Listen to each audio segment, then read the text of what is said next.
Baik. Bismillahirrahmanirrahim. Assalamualaikum warahmatullahi wabarakatuh.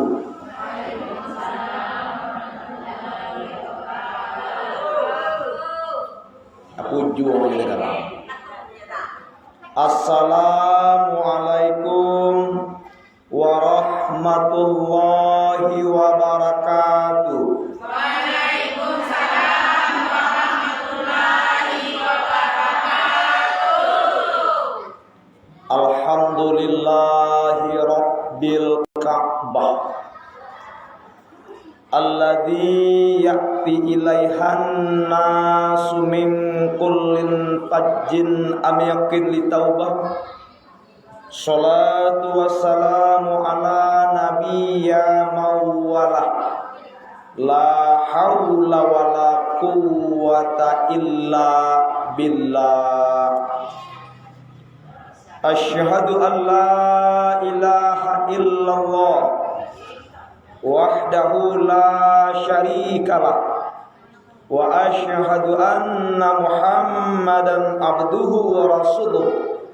Allahumma shalli wa sallim wa barik ala Muhammad wa ala alihi wa sahbihi ajmain.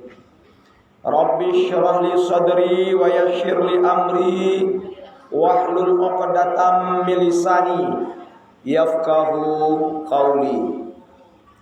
Yang kami hormati Ibu Ketua beserta pengurus Majelis Taklim atau kelompok Yasinan Masjid Nurul Hikmah Pasar Melintang, Nagari Kampung Tengah Tapan, Kecamatan Ranah Ampek Hulu Tapan, Kabupaten Pesisir Selatan, Provinsi Sumatera Barat, Negara Republik Indonesia. Seluruh anggota, ibu-ibu yang sudah mengikhlaskan hatinya untuk hadir berdiam diri di masjid dalam bentuk taklim belajar, ya. Semoga Allah saja memberikan balasan ganjaran kebaikan berupa bentuk nilai ibadah di sisinya. Amin ya rabbal alamin. Puji dan syukur kepada Allah Subhanahu wa taala. Salawat dan salam kepada Habibullah Nabiullah Nabi Muhammad sallallahu alaihi wasallam. Allahumma sholli ala Muhammad. Tuh, kurang. Sallallahu ala Muhammad. Sallallahu alaihi wasallam. Sallallahu ala Muhammad. Sallallahu alaihi wasallam. Allahumma sholli wa sallim wa barik alaihi. Subuh pagau malam 13 lagu muwe. Kamu tunggu ruang lengang-lengang, jangan boleh turun ke bawah, tengok udah berpobang, akan labuhan coba. Jadi ibu-ibu, dalam rangka kita menyenangkan atau membahagiakan diri kita itu diboleh-bolehkan saja. Tapi tentu dalam bentuk batas-batas yang ditentukan. Kalau saya laki-laki ibu, kalau sampai pagi, kalau tempat dunsana atau penakan yang barale sampai siang jadi normal banget. Tapi kalau ibu pergi wasakai tamu kan, jangan terlalu larut malam. Kalau orang ingin nyanyi silakan nyanyi. Ya, sebaik nyanyinya itu dapat menghibur orang. Kodak kok nyanyi, bukan sakit berbunga berarti ada nyanyi. Ya bu, masalah karaoke, ya itu sekarang ya kita nyanyi, ya silakan untuk menghibur silakan, tetapi mempunyai batas, nah, kan seperti itu, ya. Kemudian untuk selanjutnya kita sudah membicarakan persoalan berwudu. Juga kita sudah bicarakan persoalan tayamum. Jadi dari materi-materi sebelumnya yang sudah kita sampaikan, jangan sampai ada anggota majelis taklim kita yang tidak bisa bertayamum. Jangan tidak ada lagi anggota majelis taklim yang tidak bisa berwudu secara sempurna. Mengetahui, memahami syarat berwudu, mengetahui kewajiban fardu wudu atau rukun wudu, sunat-sunat dalam wudu, kemudian yang membatalkan wudu. Begitu juga dengan tayamum, syarat tayamum sudah kita sampaikan. Sunat-sunat dalam tayamum, rukun tayamum yang membatalkan tayamum. Maka materi kita untuk pertemuan ini yaitu memahami tentang sholat. Ini materi cukup panjang sekali.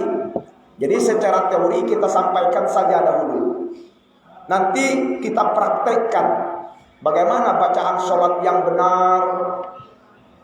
Bagaimana kita bisa paham dengan apa yang kita bacakan di dalam sholat tersebut. Karena orang-orang yang sholat tidak memahami apa yang ia baca di dalam sholat, tidak mengerti apa yang ia sebut, yang ia baca, sholatnya seperti sholat orang yang mabuk. Ketua ada. Sementara Al-Quran mengatakan qad aflahal mu'minun allazina hum fi sholatihim khasi'un. Sungguh beruntung orang-orang beriman, yaitu orang-orang yang khusyuk di dalam sholat mereka. Bagaimana cara kita untuk mendapatkan sholat yang khusyuk? Sholat yang mempunyai rasa dan perasaan tumakninah, kekhusyukan atau ketenangan dalam sholat itu. Salah satu caranya kita harus memahami apa yang kita ucapkan, apa yang kita bacakan dalam sholat. Kalau orang tersebut sudah memahami, sudah paham, mengerti apa yang ia ucapkan, apa yang ia baca, yakin dan percayalah ketika mereka sholat, mereka fokus kepada apa yang ia baca dengan pemahamannya. Ya ayyuhalladzina amanu la taqrabus shalah wa antum sukara hatta ta'lamu ma taqulun. Hai orang-orang yang beriman, janganlah kamu mendekati sholat. Jangan kerja sembahyang, hai orang-orang beriman.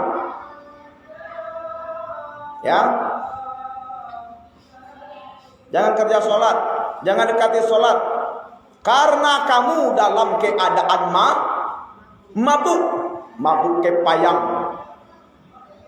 mabuk judi, mabuk tua, mabuk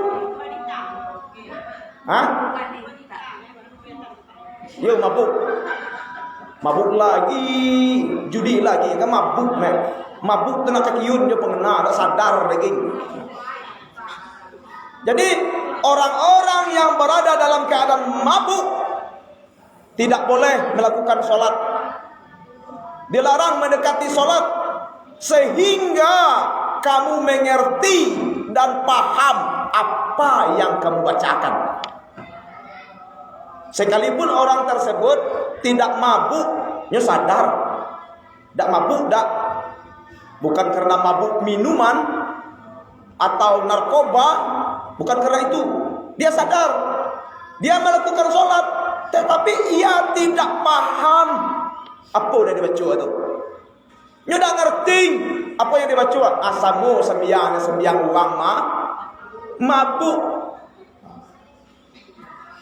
Banyak mabuk karaoke, mabuk gua. Mabuk tuh banyak.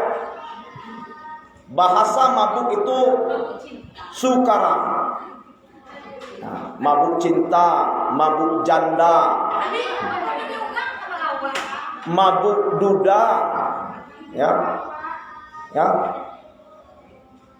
Nah, jadi maksud mabuk di sini, mabuk disebabkan oleh minuman. Mabuk yang disebabkan oleh khamar. Apa itu khamar? Minuman yang memabukkan. Arti khamar itu adalah menutup akal berpikir. Kalau khimar, ini ibu pakai lah. Di TK Palu itu khimar namanya.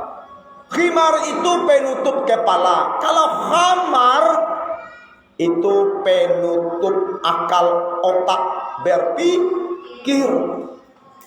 Apa penyebabnya? Banyak. Pelenjang gilu, narkoba, sabung-sabung, apa geng? Minuman tua, minuman yang mengandungkan alkohol, apa geng banyak namanya? Ya, makanya dalam ilmu viktimologi, tentang ilmu kriminologi, tentang kejahatan, tentang viktimologi tersebut ya, berupa betul zat apa namanya, detektif apa namanya, yang bisa merusak akal ya.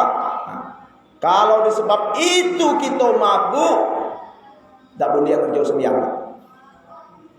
Karena dulu ada sahabat Nabi yang bernama Abdurrahman bin Auf, orang kayu-kayu, lewat ke kayu kecil kamuning, umah balengge, oto bakile, kepe yang balipe-lipe, bini apa, upama kan. Iya.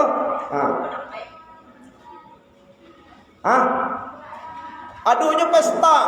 Sahabat Nabi Abdurrahman bin Auf. Begitu masuk waktu malam, pesta diadakan. Namanya pesta, Ibu, namanya pesta. Pasti untuk memuaskan. Makan makanan banyak, daging-daging banyak, makanan yang enak banyak. Sampai di situ permainan-permainan disediakan. Sampai minuman-minuman disediakan. Ya. Sehingga pada malam pesta itu, ya, itu termasuk di dalam ayat pengharaman khamar. Ya. Ya, surah An-Nisa ayat 3 itu. Ditegah bangka tadi kerja sembiang. Karena waktu itu masuknya waktu sholat malam, waktu sholat isya, ugang ke dalam keadaan mabuk. Babaiklah sembiang berjamaah. Sobang jadi imamnya, Leah jadi makmum. Pas ketika membaca ayat Qul ya ayyuhal kafirun, katakanlah wahai orang-orang kafir. La a'budu ma ta'budun.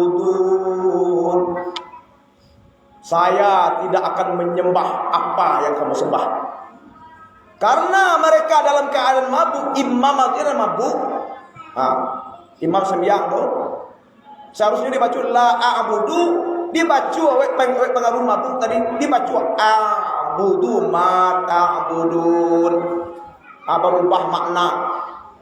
Berubah.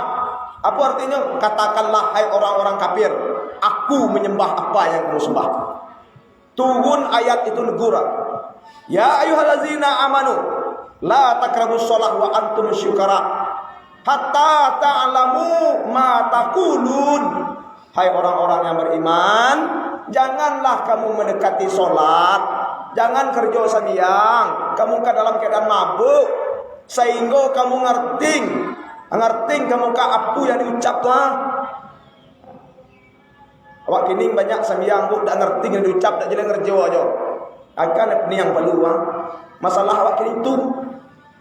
Oh belajar kepetiang tak kabuya. Kepetiang semua karaoke. Kepetiang nonton tiping. Sementara perintah Nabi utlubul ilma minal mahdi ilallah di menuntut ilmu itu tanpa batas, mulai dari ayunan, dari ia lahir sampai ke liang lahat. Kadang banyak duduk jenggo aku coba. Duduk sesena jawab. Aku salah dicari buku, dibaca-baca kan dikit. Dengar ceramah di tiping ke rumah. Kini kan tiping dak ubing mi orang tua dah daging. Kini kalah HP je main lagi. HP duwe, HP tunjung-tunjung je papak negai. Ya. Nah, jadi ibu jemaah yang hormati, harapan kita dengan mempelajari solat, ya, kita tahu khufiat tata cara solat yang benar. Bacaan solat yang benar.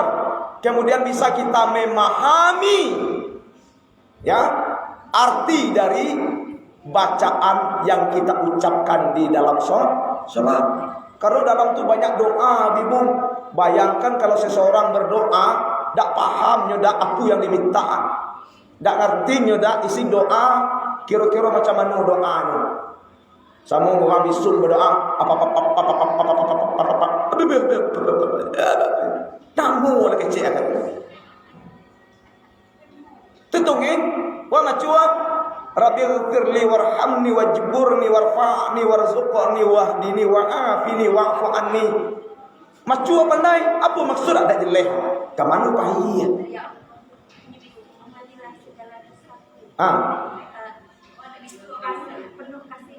Warhamni wajbur kekuranganku. Cukupkanlah segala kekurangan. Warfa'ni, rafa'a di atas angkat. Siapa? Warfa'ni warzukni.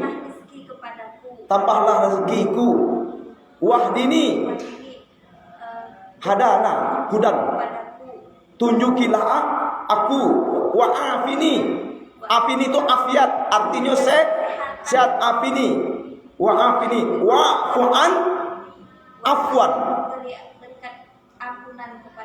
Boleh akan diampuni. Artinya wa'fu anni artinya dan maafkanlah kesalahanku. Tak ada orang yang tak salah laga dua ke dunia kan. Karena anasya, manusia itu berasal dari kata anas, nasya artinya khilaf, lupa. Kalau dulu orang di dunia kada ada salah tu malaikat orang nih. Karena malaikat tak ada nafsu ndak. Apakah orang-orang beriman itu tidak ada yang salah? Banyaklah beriman yang salah. Sebaik-baik orang yang beriman yang salah, tubu illallahi taubatan nasuha. Ya ayyuhallazina amanu, hai orang-orang yang beriman, tubu ilallah taubatan nasuha. Bertobatlah kepada Allah tobat yang sesungguhnya, yang sebenarnya. Asa rabbukum ayyukafir ankum. Ya, mudah-mudahan Tuhanmu menghapus kesalahan-kesalahanmu. Wa yudkhilakum jannah, kemudian memasukkan kamu ke dalam surga. Kemudian yang mengalir di bawahnya sungai. Makanya orang tu ibu kalau laba salah, orang itu kalau laba salah, dak laga dua orang yang masalah tu buruk dak. Satu, dua, tiga, empat, lima, nanti punya awak kan? Di antara awak kan? Kalau sekiranya awak orang masalah, tak laga dua awak kawan masalah tu buruk dak. Orang yang masalah tu adunan nan baik. Sebaik-baik orang berdosa yang bertaubat pada Tuhannya.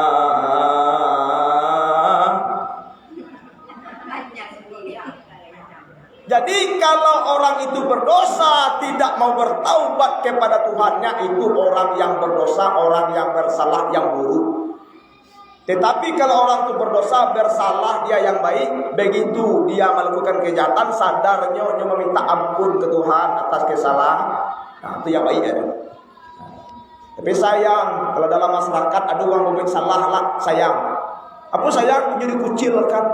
Padahal orang yang melakukan kesalahan itu tidak perlu dikucilkan. Seharusnya secara psikis, secara kejiwaan orang itu butuh pendekatan. Asbah ayo ke ujian. Mudah-mudahan ke depan yang nanti tidak terulang lagi. Ya kata, mau duduk ya, wah lagi duduknya lupa wah lagi enggak. Gitu. Jadi orang-orang yang beriman itu ada saja yang melakukan kesalahan. Sebaik yang salah tersebut ya dia bertahu, taubat, tubuh ilallah, bertobat kepada Allah dengan tobat yang sesungguhnya, tobat yang sebenarnya. Kemudian apakah orang-orang yang bertakwa itu orang yang tidak pernah melakukan dosa, yang taat juga ibadah, tidak pernah ngejodoh buruk, tidak pernah ngejodoh baik, tapi ingat yang namanya nasia, letaknya salah, khilaf dan lupa, pasti ada kesalahannya.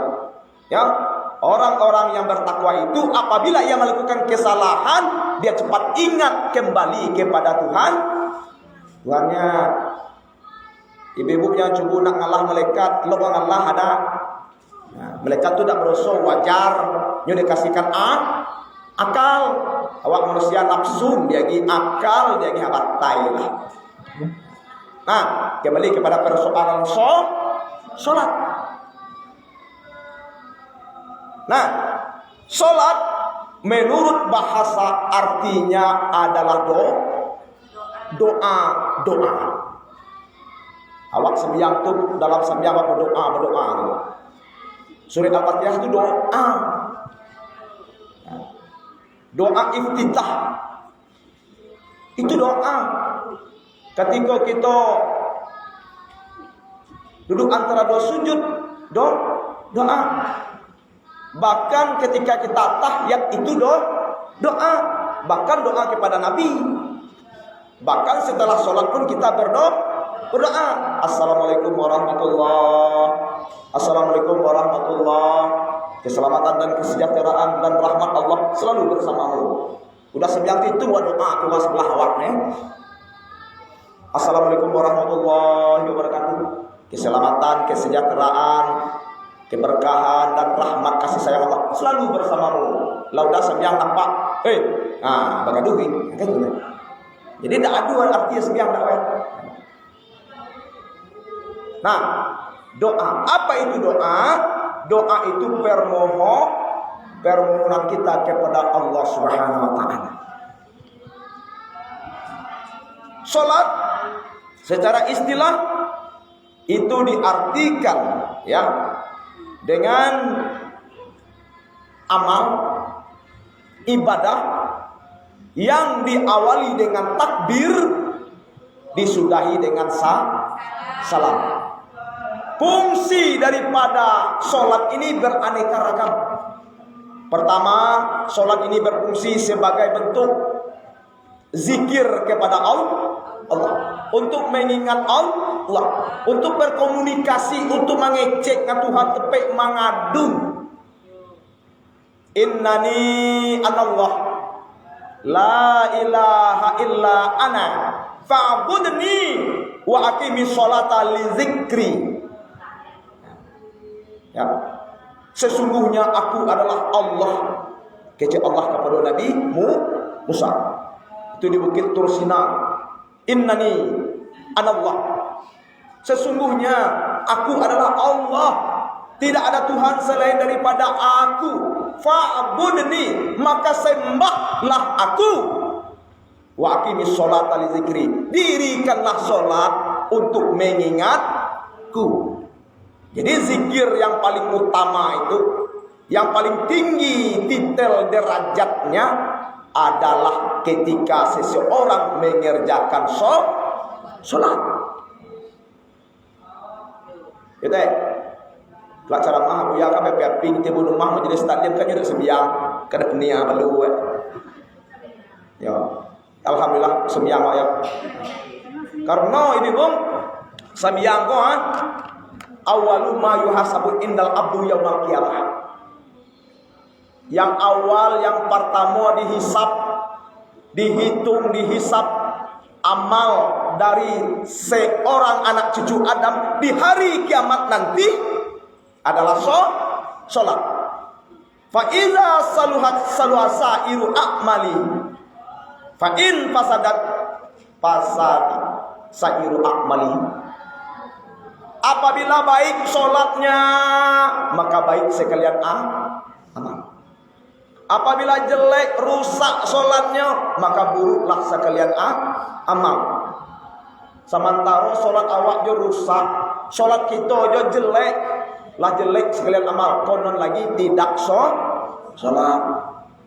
Etetek kalau dua nak tak sembiang subuh jo sembiang, tubuh nua mau ngedang kaban, tubuh nua mau nyangola kaban, masuk ngajing kaban, supaya bapak nak sembiang. Karena perbedaan antara seorang muslim dengan non-muslim itu sembiang. Kalau nyu sembiang berarti Islam nih. Kalau nyu tak sembiang berarti kafir. Uang kalau tak sembiang disebut kafir nih. Jadi seperti itu. Maka mendirikan sholat itu yang orang-orang yang meruntuhkan agama ya. Nah, itu kan disebutkan dalam hadis itu. Punya hadis itu. Ya. Punya hadis itu. Tentang orang yang meruntuhkan agama itu. As-sholatu imadud din. Sholat itu tiang agama. Kalau tiang bayangkan bingung, bangunan tapak tiang roboh, akan hancur, akan jatuh. Masjid kalau apanya tiang 1, 2, 3, 4, 5, 6, 7 punya adalah orang. Tepi-tepi ini dia kan. Coba dah ada tiang masang atok siang letih anak dari sana. Jadi oral Islam wa qawaidu di sasa alaihina usisal Islam. Ikatan Islam dengan sendi agama 3 perkara. 3 perkara.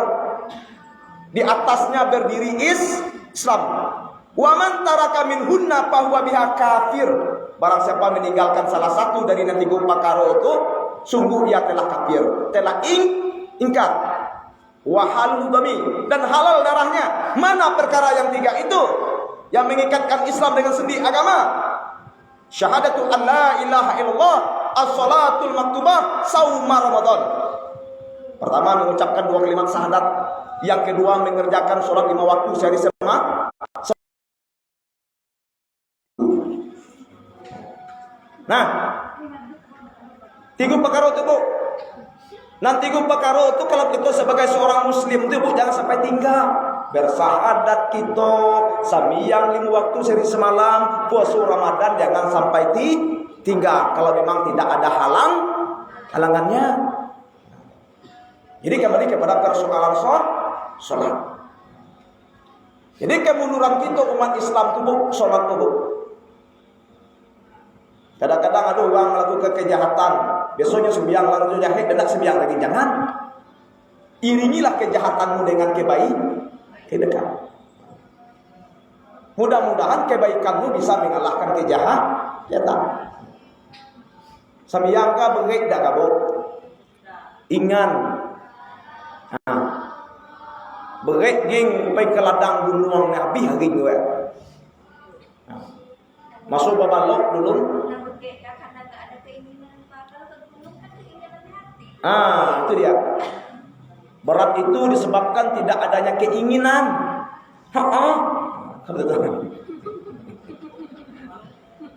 Tidak adanya keyakinan.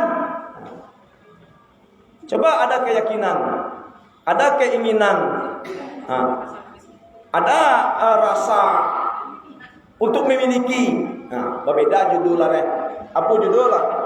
Laut luas akan kuseberangi, lurah dalam akan kuturuni, gunung tinggi akan kudaki. Tuh. Karena ada keinginan, itu penyebab. Nah, keinginan itulah kita sebut dengan dorongan iman. Ya. Jadi kembali kepada persoalan sholat, bahwasanya sholat itu rukun Islam yang paling utama, sebagai filter atau tolak ukur bagi seseorang siapa Islam yang taat atau Islam tidak taat dapat dilihat dengan amal ibadahnya, sholatnya tidak. Nah, lanjut. Ketentuan dalil-dalil yang mewajibkan sholat. Ya ayyuhallazina amanu rka'u ya ayyuhallazina amanu qra'u ya.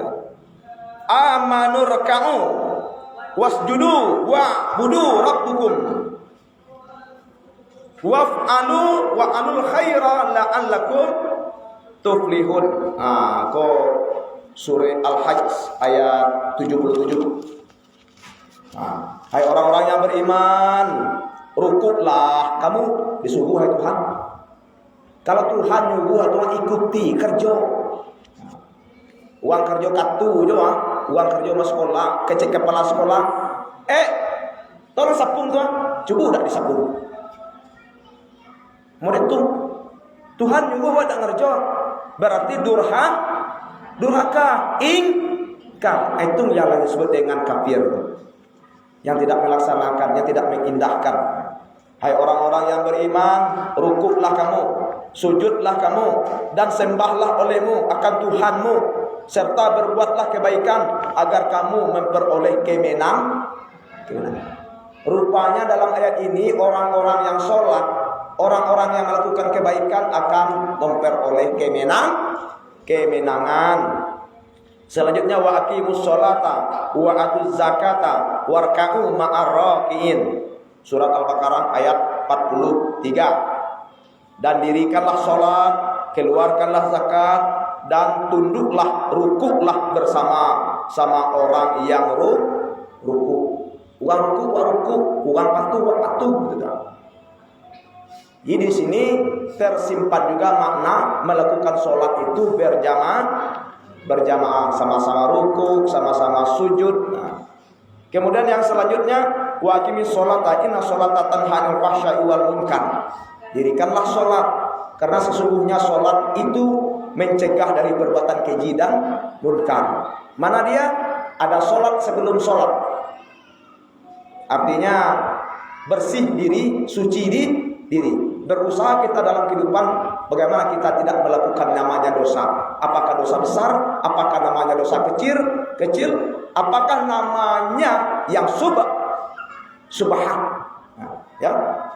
Kemudian ada sholat dalam sholat ingat akan Allah. Walaupun awak sedang sembiang, awak melangkahkan kaki, sedang di pasar, sedang di sawah, sedang di ladang, kena itu Tuhan. Apa yang awak kena Tuhan itu? Bahwasanya Tuhan itu meliputi sekalian alam. Yang dilahir awal lu wal akhiru wa zahiru wa batinu.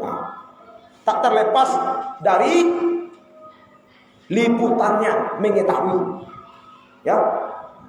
Yang di awal, yang di akhir, yang di lahir dan yang di batin, semuanya Allah kita ketahui.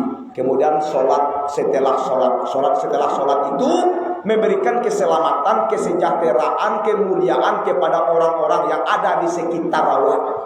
Kalau awak uang sambiang, bailok-elok jangan uang.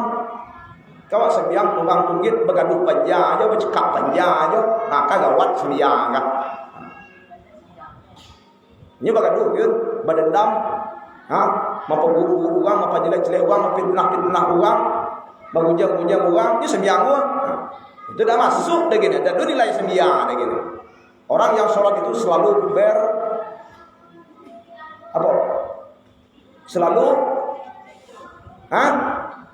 selalu berbuat baik dengan orang lain.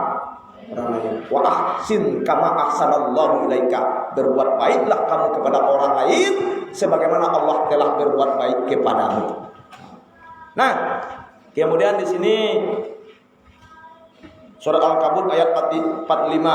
Kemudian di sini ada juga firman Allah Surat An-Nisa ayat 103 ya.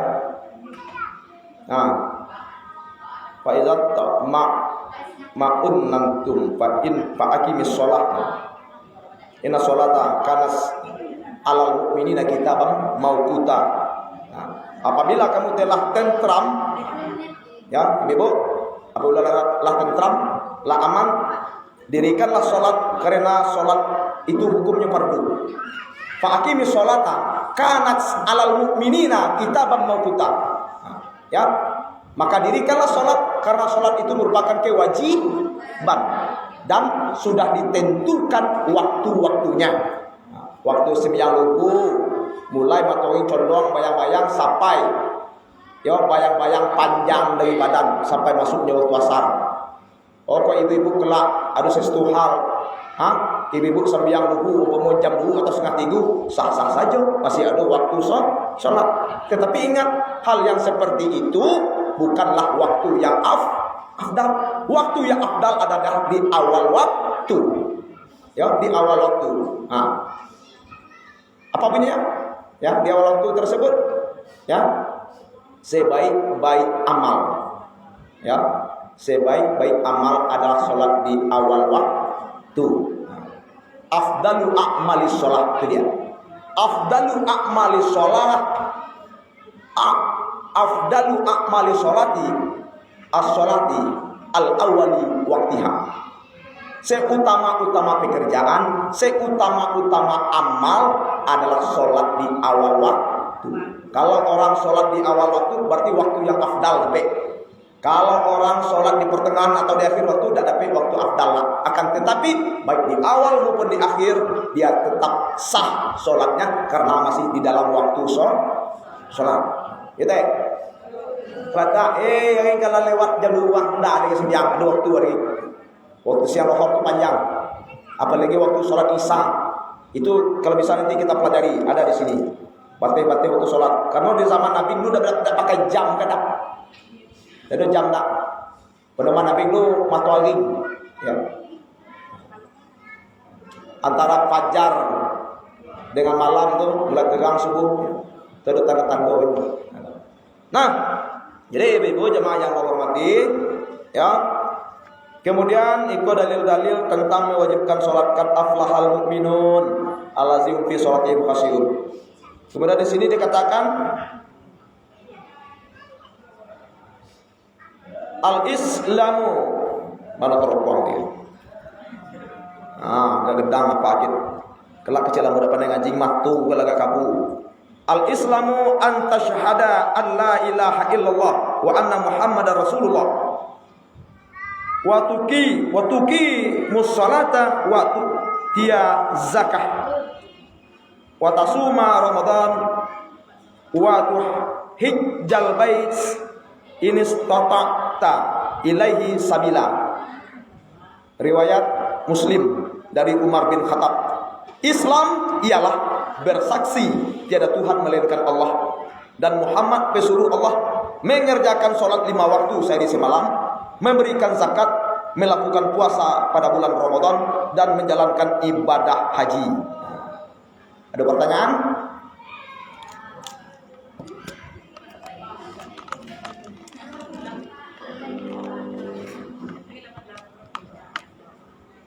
Ada pertanyaan? Ikut pemahaman tentang pengertian sholat, dalil-dalil tentang sholat. Untuk pembahasan berikutnya yaitu beberapa masalah yang berhubungan dengan ibadah sholat. Pertama, kewajiban sholat bagi mukhalaf. Nanti mukhalaf kita jelaskan. Ya, lanjut nanti sholat. Abdul Jur. Sangkar kualik. Sholat merupakan ukuran keimanan atau kepercayaan bagi seseorang. Kemudian syarat wajib mengerjakan sholat. Ya, ada syarat-syarat wajib, ada syarat-syarat sahnya sholat. Baru nanti masuk kepada rukun-rukun sholat. Akan kita bahas. Jadi untuk pertemuan ini ya kita cukupkan saja sampai di sini. Kalau ada hal yang mesti harus kita diskusikan, ya mari kita diskusikan. Batanyu. Ya, fas'alu ahla zikri in kuntum la ta'lamun. Batanyulah kamu kepada orang yang tahu. Aku minum, kamu memang tak tahu. Nah, itu perintah. Fas'alu ahla zikri in kuntum la ta'lamun. Itu ayat Al-Qur'an. Bertanyalah ya kepada orang, bertanyalah kepada orang yang mengetahui kalau memang kamu tidak mengetahui. Ya Silviani, ada pertanyaan? Pas. Ya, untuk taklim kita pada hari ini kita cukupkan sampai di sini. Harapan kita bersama ibu-ibu, ya, bagaimana dalam keluarga kita itu ya bisa memelihara, menyagu sembiangan. Sebab sembiang nan menjadi inti pokok, ya, inti pokok dari ibadah Islam. Kalau orang tidak sembiang ni jinnya bermana, sah tak ji ada, ni dah sembiang. Bersahadat dulu, solat, berpuasa, kemudian zakat, kemudian haji. Haji itu terakhir. Kalau ada orang nak sembiang, yang pernah ada sembiang, yang penjing jo, kumala jaro. Haji itu bersyarat. Tidak wajib haji itu bagi orang yang tidak mampu. Wajib haji itu wajib bagi orang yang mampu. Tapi disyaratkan bagi orang tersebut sudah menjalani rukun-rukun pokok di dalam agama Islam. Telah bersahadat, sholat 5 waktu semalam, sudah berpuasa, lalu mencoba zakat, ya, kemudian berhaji. Demikian, mudah-mudahan bermanfaat untuk kita bersama. Untuk pertemuan berikutnya kita lebih banyak dari hadirin. Nah, jika ada angin elok, hujan tidak, semula banyak hadir, jangan angin hujan. Iya teh. Nah, kalau pertemuan yang akan datang, kalau pisang masak ke rumah, bawa ke masjid, buat makan apa semua. Artinya itu sedekah. Kalau kecil lah pun nak makan pisang, pisang banyak. Nah, mohon maaf atas kesalahan dan kekurangan. Kita akhiri billahi taufiq wal hidayah. Assalamualaikum warahmatullahi wabarakatuh.